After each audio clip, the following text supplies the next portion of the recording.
Josh Hennig here on 97.3 ESPN. The PFL second half of the regular season continues this Thursday at Ocean Resort Casino, PFL 5. It's Thursday night, July 25th, and joining me now on the Boardwalk Honda hotline is Sean O'Connell. He's the play-by-play broadcaster, but he also is the champion and $1 million winner from last year's light heavyweight division. Sean, how you doing today? I'm doing good. How are you? I'm doing very good. So, you have the unique distinction of not just observing how the PFL has grown from last year to this year, but you have the experience from the broadcasting perspective and fighting. How do you think that has helped you not just, portray to people during the fights what is going on and the significance of it, but how has it helped you as well, in some ways, even understanding what is going through these guys' minds each night?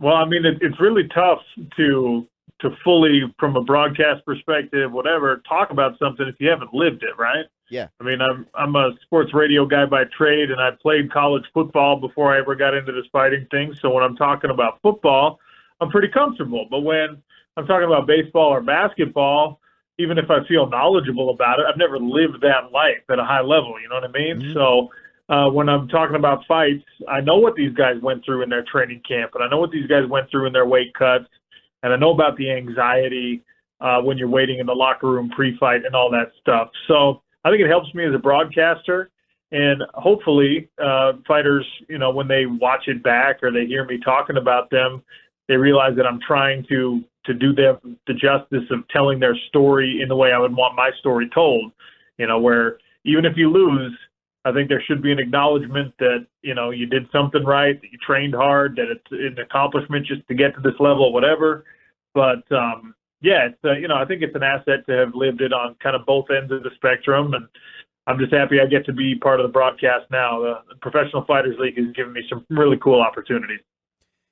How is the preparation different for a fighter? Because, when people watch things like the UFC, which is also on ESPN, they know fighters are training for 8, 12 weeks many times, unless it's, a last-second call-up. But usually guys are training, and then it's fight time, and then they're done.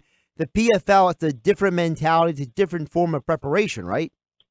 Absolutely, and it's one of the things that makes the league appealing, but it's also one of the things that's a real challenge because you can't just throw $1 million prize at any random group of fighters. You got to test them and you got to make them work for it. And the quick turnaround, the multiple fights over the course of 7 months, you're fighting 5 times in 7 months if you make it to the championship. That's a lot of work. Typically fighters fight 2 or 3 times over the course of the year. Maybe a guy like Cowboy Cerrone is more active than that, but it's a rarity. So the preparation is significantly different. You might do less hard sparring, but more cardio. You might be working more specifically between fights on the things that your opponent's really good at and not just focusing necessarily on the overall preparation because you got to stay specific. You got to do things, sort of tailor your training to the situation at hand. And when the situation at hand is you just came off of a fight where you got to win or maybe you got a loss and you still need points, you got going in 5-6 weeks from now that you got to get to work. So the turnaround's quick.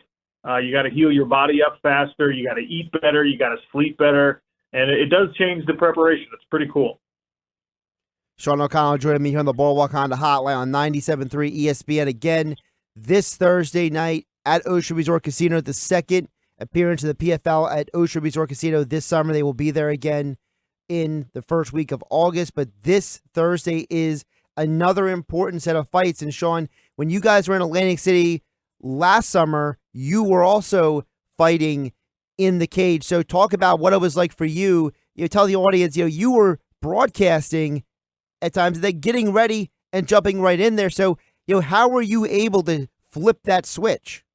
Well, I didn't do it successfully in Atlantic City, right? I mean, my fight in AC last year, I lost. Right.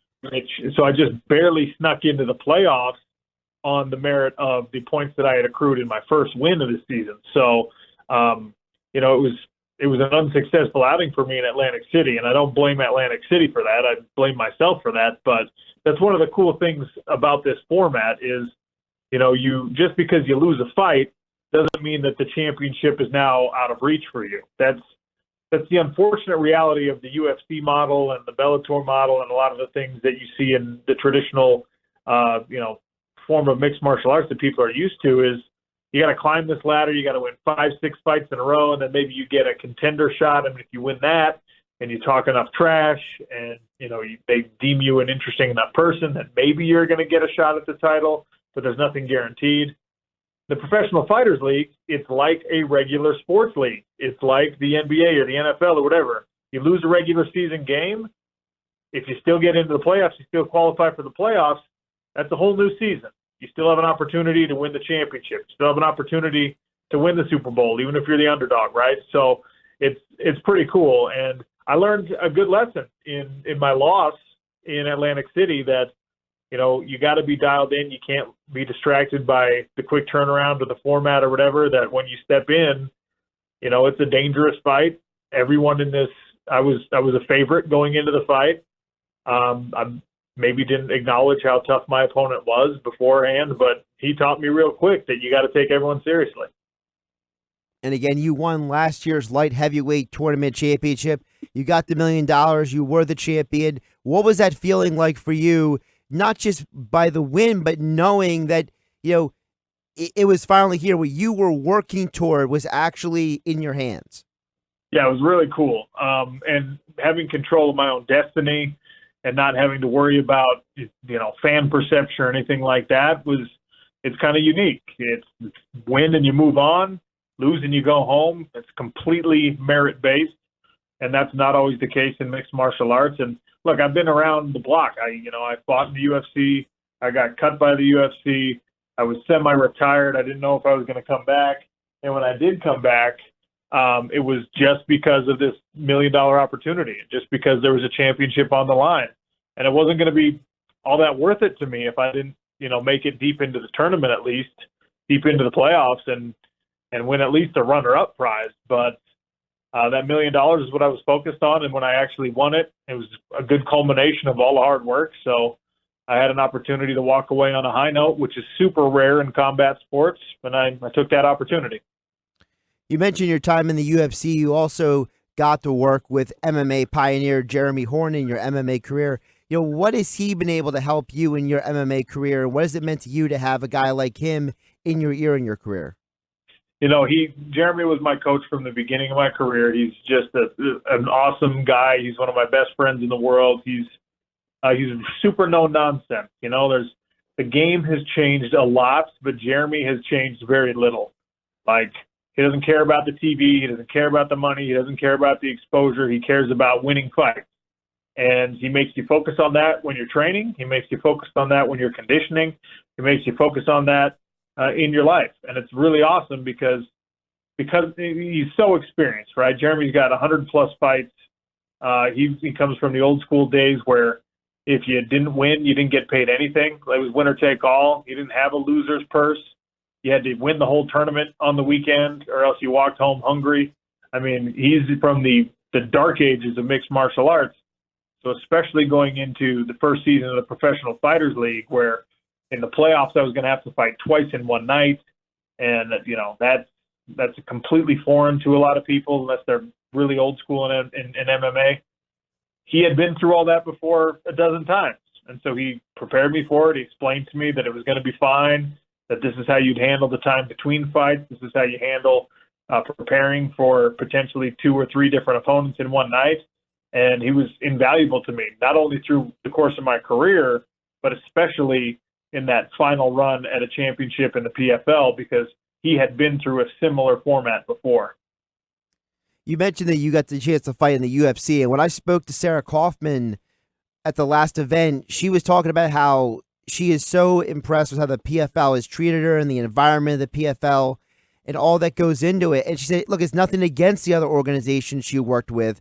It's just that the PFL has been so good to her. She wanted to make sure everybody knew that.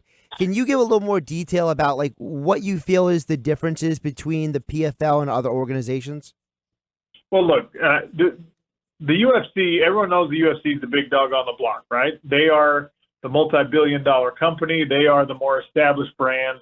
And I think with that comes the territory of being able to be a little bit more reckless with your talent, being able to treat people a little bit more disposably.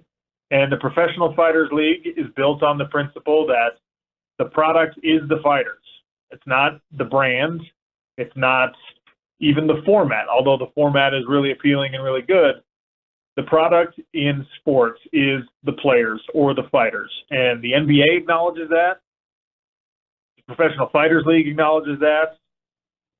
There's complaints, right, from UFC fighters and from NFL players, for example, that maybe you get lost in the shuffle a little bit. And look, the UFC does a lot of things really, really, really well.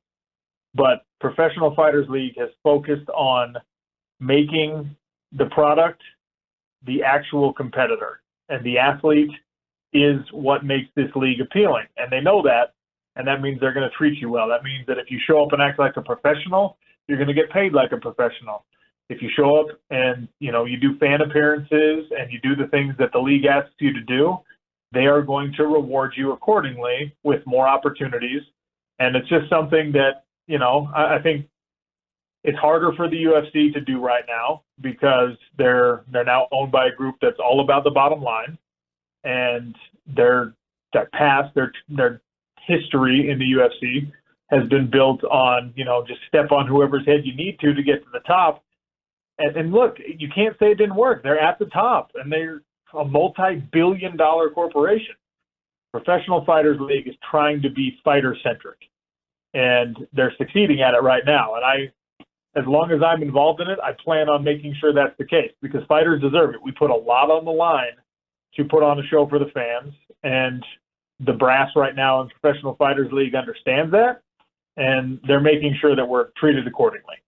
Sean O'Connell joining me on the Boardwalk on the hotline on 97.3 ESPN again. PFL 5, the second of the 3 regular season events at Ocean Resort Casino is this Thursday night. 9 p.m. is the start of the coverage on ESPN2. 5:30 p.m. is the coverage on ESPN+. To get your tickets, go to Ticketmaster.com. Sean, I wanted to also ask you about the guys you work with each night on the PFL broadcast. You got MMA legend Randy Couture. You have a guy who's got 66 MMA fights under his belt, longtime MMA veteran and UFC veteran as well, Yves Edwards. What has it been like working with those two guys each night? It's been fantastic. And, I told you how Jeremy Horn had been through everything in the mixed martial arts world, and that was a huge asset for me to lean on from a coaching perspective. Well, the same can be said of my broadcast partners, right? Yves has been through tournaments before. Yves from the dark ages. Randy is one of the guys who put the UFC and mixed martial arts on the map as a sport, right? So it's a huge honor for me to get to work next to those guys. And between the three of us, there's nothing that can happen in that cage that one of us hasn't been through or seen or whatever, which I think makes us very unique as a broadcast team. All of us know exactly what it's like to win, to lose, to get punched in the face, to knock somebody out, to get a submission, to be submitted. And it's a real pleasure to be able to have that understanding with people while we're trying to tell the story of not only this league, but the fighters in the league. And, I told you at the beginning of this conversation that I think it helps me tell stories of fighters and to show them the proper respect. Well, Randy is, he's a hero. He's a legend for so many people, but he's as down to earth and as relatable as anyone you'll ever meet. And I think that comes through for the fighters. Fighters and coaches come in to the PFL and they expect, oh man, maybe I hope I get to talk to Randy. Well, you're going to get to talk to Randy. Randy's going to spend time with you. He's going to be gracious with you, and the same is true of Yves. If you ask Yves a question, a technique that you've wanted to master or something like that, Yves is going to spend that time with you as a fighter, as a coach, as a fan, as a whatever, and it's just a level of courtesy and accessibility that's hard to find in professional athletics. I think a lot of MMA fighters are this way, but, you can't walk up to Tom Brady. As nice as Tom Brady probably is, you can't just walk up to Tom Brady and talk to him and shake his hand and hang out with him. You can with Randy Couture. So it's been a pleasure for me. You mentioned the experience the three of you have combined, and you mentioned a couple times the dark ages already. I think what people don't always realize is that the sport of mixed martial arts, for as many great fights and events and organizations that have come along, realistically, the sport itself in its modern incarnation is still really young. And I think that, for you, having a guy like Jeremy Horn who's coached you and having a guy like Randy Couture and Eve Edwards next to you for the PFL broadcast, I think it adds a whole nother level of understanding to the fan base that, there was this whole era of the game that people don't even know about, but the sport itself, for as far as it's come, it's still very young.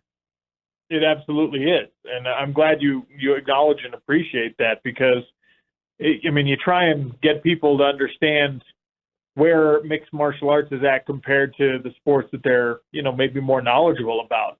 MMA right now is like baseball was in the 60s, or the NFL was in the 80s, or the NBA was in like the 70s or 80s. It's just now scratching the surface of its potential. And that's true of leagues like Professional Fighters League, the UFC, whatever. It's true of the broadcast rights. That's true of broadcast teams like myself. It's definitely true of fighters and coaches and camps. We're all still learning this thing, and it's that puzzle that can never 100% be solved. But I'm super excited for the sport of mixed martial arts and the Professional Fighters League 10 years from now and 20 years from now. The only thing I'm not excited about is that 10 and 20 years from now, the championship winners are going to be getting $5 and $10 million, and I'm going to be sitting on the sideline complaining like, back in my day, we only got $1 million. Well, it's like Nolan Ryan in baseball. He was the first $1 million man back in the late 70s when he signed with the Astros, and a decade later, he was already way out of date. So at least you have good company in that conversation. Yeah, I guess so. I'll try and invest my money so like the inflation rate can treat me as well as hopefully it has Nolan Ryan.